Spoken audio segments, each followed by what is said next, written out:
Hey everybody, welcome to the Ankerstar Wealth Morning Update. As you can see, Mike and I are back home from our conference trip. We're going to talk about that today with a couple other updates. So that's going to be your topic one. Topic two, you know what? Some controversial stuff was said this weekend. Harrison Butker, the kicker from the Chiefs, or as everybody's saying, Travis Kelce's teammate, made some comments. He referred to Travis Kelce's girlfriend. I mean, oh my gosh, a complete hot mess. I'm not going to touch that per se, but I will. There were some things that he said that refer to, finances and stuff. So I'm going to talk to that portion of it. So if you're expecting to hear some controversial stuff, you will not get that.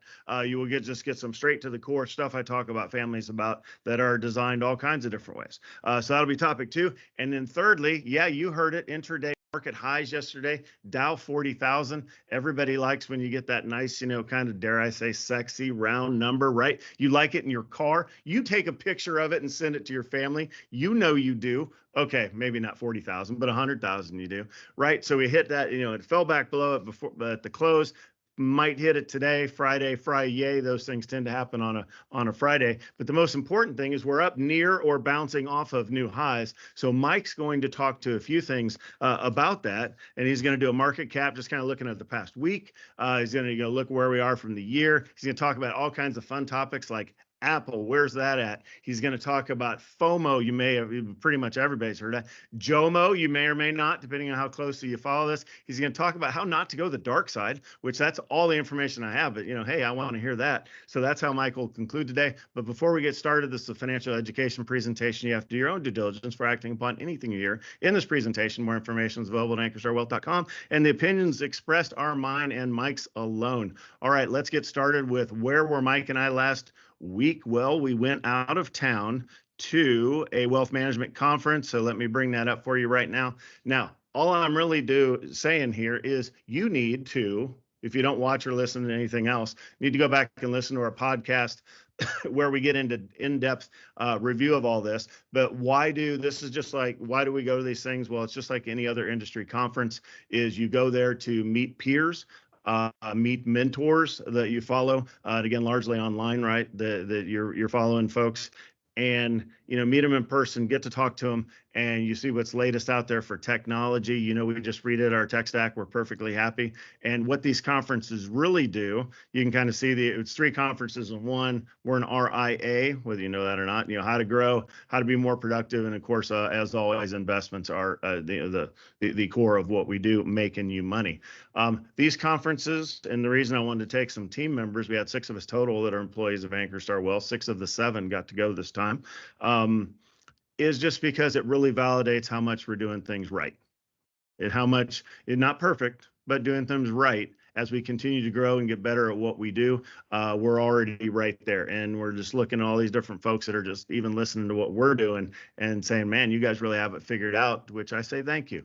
Again, not perfect. There's always room for improvement, but really the way we serve you guys is on point, if you will. So very proud of that. And, we're going into the building, which is going to change things a little bit because now we're going to have a physical location for those that are able to make it, to where now we can kind of foster that sense of community a little bit more that we even have in the past. We try to get out to you almost daily by hearing our voices and what's on our minds as your money manager. And then also, we try to do our client events, and we send you some other stuff that's financial planning related. And, we're trying to always help you out. But now to have a physical location for you to come out to will be the kind of next step there, as well as offering some family office light, if you will, bringing in tax preparation and strategy on one side with some estate planning, think wills, healthcare directives, and other things, and trusts in-house. So anyhow, that's a lot of the stuff that we go to this conference to kind of learn, because it's my job to bring that to you in 6 months, and you don't learn this stuff overnight. So that's where we're headed. One other thing I want to show you, that Bitcoin is our number 2 position. So I'm going to show you something that I saw yesterday, I think it was last night, that I'm pretty excited about. Yes, this is a screenshot from my phone because I was lazy instead of trying to find it on the web. But Mike and I and Jaden and one of our investors are going to a conference called the Digital Assets, the DAC CFP Vision Conference. when you know, if you've heard our Bitcoin story, why we're invested is, yes, I did a podcast on it 4 years ago, which I did just listen to the other day. It was quite interesting to hear myself 4 years ago, that, you know, what I was saying and what I was asking versus now, pretty well on point. But I went to this conference last year. Jaden went with me. Also, Allison went last year, and another investor, and we talked about it afterwards. Got to eat dinner with Rick Edelman and really kind of get the straight scoop on Bitcoin and whether we should invest on it or not. The conference was early June. We started our investing into Bitcoin on June 20, starting with myself, because you're right, we eat our own cooking here. So I'm not going to put you in it unless I'm in it. So therefore, I went into it, kind of watched it for a while.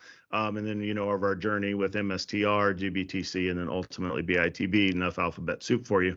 But the number one proponent on the planet for Bitcoin is Michael Saylor. So depending on your vision here, if you see in next to that, "In Bitcoin We Trust," that's an interesting tagline, is Rick Edelman is bringing in Michael Saylor. That was just announced yesterday. This conference is really less than 100 people. Josh Brown was there last year. I didn't get to shake his hand.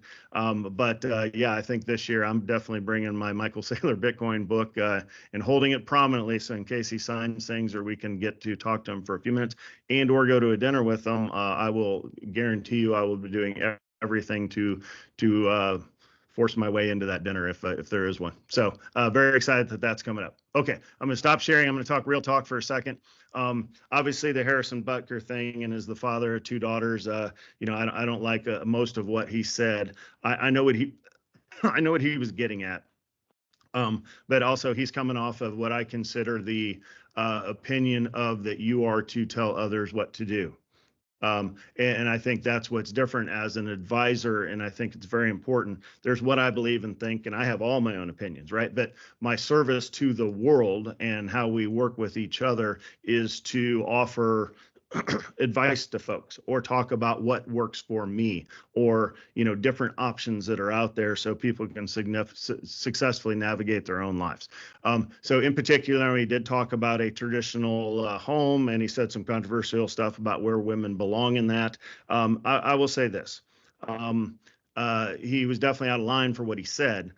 How I would have, if I had to give that speech, which I would stand up and give this speech in front of anybody, even if it's recording, you know, well, this is, but not, you know, not going viral anyway.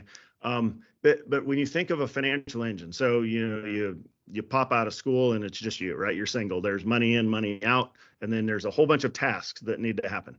Like you need to feed yourself and find a place to live and sleep safely. And that could be, yeah, even, you know, whether it's a house or apartment, or even if you put it from an engine of a homeless person, you know, they still are securing that spot. And they need to think about daily intake of food and water. I mean, the basics are the same. Now you can blow it up to where you're living in, you know, large mansion or whatever, but really everybody's individual needs are the same as far as what I would call this financial engine. There needs to be money in. It needs to be able to handle all those things, this task that take for you to live life, and then hopefully there's some left. If you are in debt, yeah, that doesn't last forever, right? Only the governments get to do that.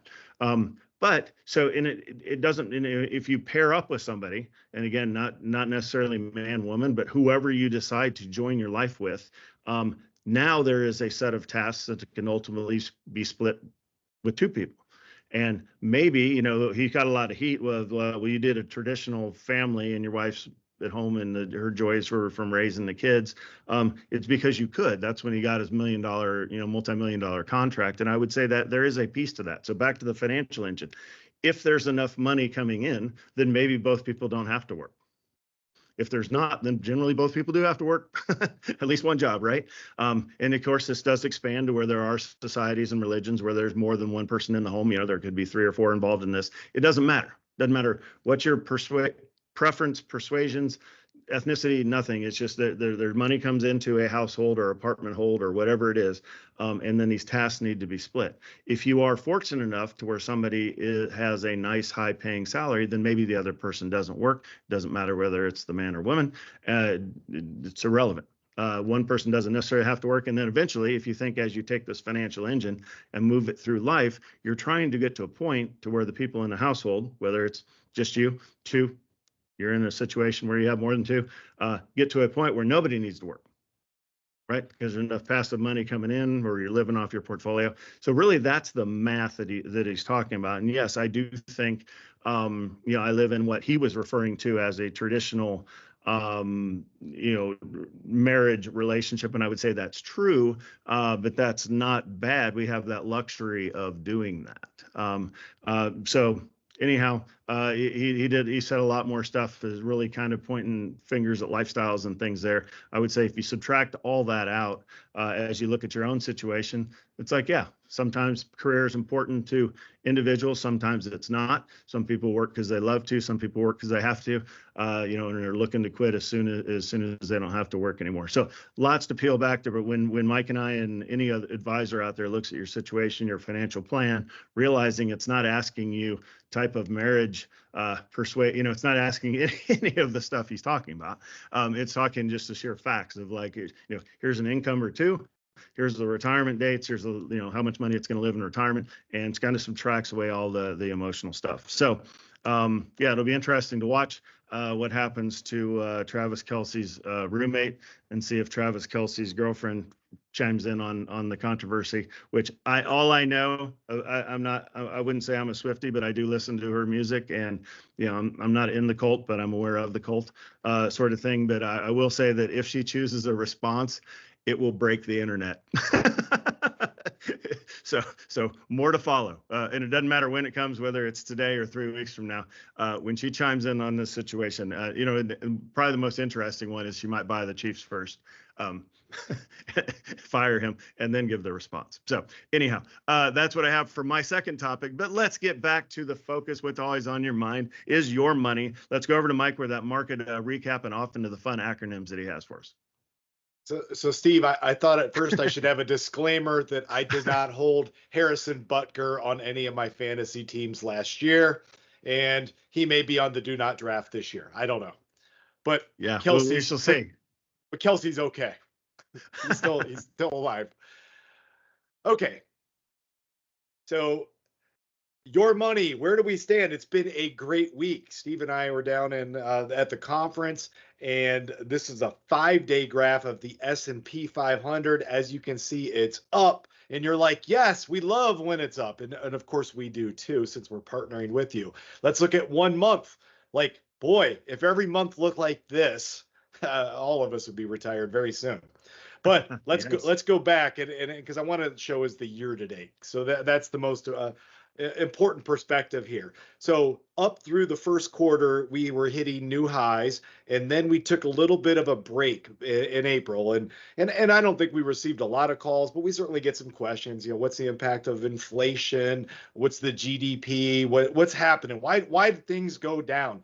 And this happens every year. There's times when the market goes down off of your highs. So even last year, when the overall, and I just use the S&P 500 because that's an overall group of stocks that's good to follow. The Dow 30 is a little bit different. It's a smaller set of stocks, more volatile. But so the S&P is just more of the normal one to cover. But what happened last year was the overall, if you looked at the final year to date, you'd say, oh, wow, it was up 24, 26%. Yay, that was great. Well, at one point, it was down 10% off of your high. So this volatility is going to happen every year. I certainly would expect more volatility this year. So FOMO versus JOMO. So we hear FOMO, fear of missing out. So when the market hit all-time highs at the end of March, some people were getting FOMO, especially if you're sitting on the sideline. You're like, oh, I missed that. I wish I was in it. And then when the market goes down, some people, they get the JOMO, the joy, like, oh, the market went down. I'm glad I wasn't in. And now we're back hitting highs again. So, you have to balance this FOMO versus JOMO. Typically, we hear FOMO as being the bad side of things, and JOMO is like, oh, my life's so peaceful.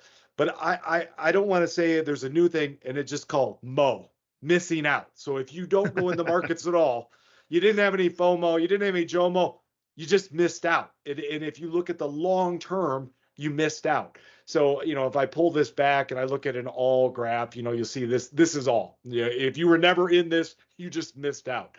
So let me show this to Steve here. It's the first time he's seeing it. FOMO is the path to the dark side. FOMO leads to panic. Panic leads to selling low. Selling low leads to suffering.